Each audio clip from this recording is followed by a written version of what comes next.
2026-এ নির্বাচন বাংলায়। এবার বাংলা কার হাতে থাকবে বা কার দখলে যাবে সেই নিয়ে রাজনৈতিক মহলে শুরু হয়েছে জল্পনা। একদিকে বাংলা দখল করতে যেমন মরিয়া বিজেপি, তেমনি বাংলায় নিজেদের ক্ষমতা ধরে রাখতে তৎপর শাসক শিবির। সব রাজনৈতিক দলের তরফে শুরু হয়ে গিয়েছে আসন্ন ভোটের প্রস্তুতি। আর বাংলায় ভোটে যে কটি বিধানসভা পড়ছে তার মধ্যে হাই ভোল্টেজ হল নন্দীগ্রাম। কারণ তৃণমূলের মমতা বন্দ্যোপাধ্যায় বনাম এক সময়ে তৃণমূলের মমতা বন্দ্যোপাধ্যায়ের কাছের তথা বর্তমান রাজ্যের বিরোধী দলনেতা শুভেন্দু অধিকারীর লড়াই এই নন্দীগ্রামে।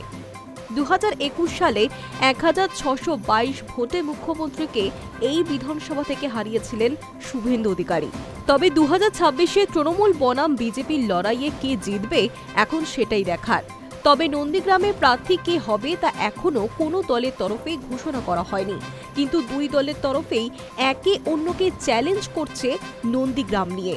ফলে এটুকু স্পষ্ট হয়ে যাচ্ছে যে এবারও নন্দীগ্রাম দুই দলের কাছেই প্রেস্টিজ ফ্যাক্টর। স্বভাবতই 2026-এর নির্বাচনেও নিজের জায়গা ধরে রাখতে এক বিন্দুও পিছপা হতে রাজি নয় শাসক ও গেরুয়া শিবির। তবে আগেভাগেই নন্দীগ্রামে দেওয়াল লিখনের কাজ শুরু করে দিল বিজেপি।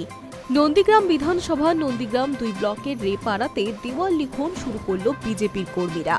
প্রার্থী তালিকা ঘোষণার আগেই দেওয়াল লিখনের বার্তাকে ঘিরে মনে করা হচ্ছে নন্দীগ্রামের বিজেপি কর্মীরা ভোট নিয়ে যথেষ্ট উচ্ছ্বসিত।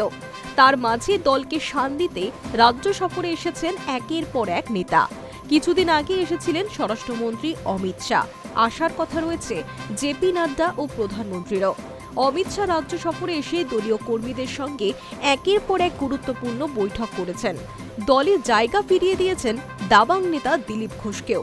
ফলত মনে করা হচ্ছে বিজেপি এবার পুরো দমে মাঠে নেমে পড়েছে খেলতে।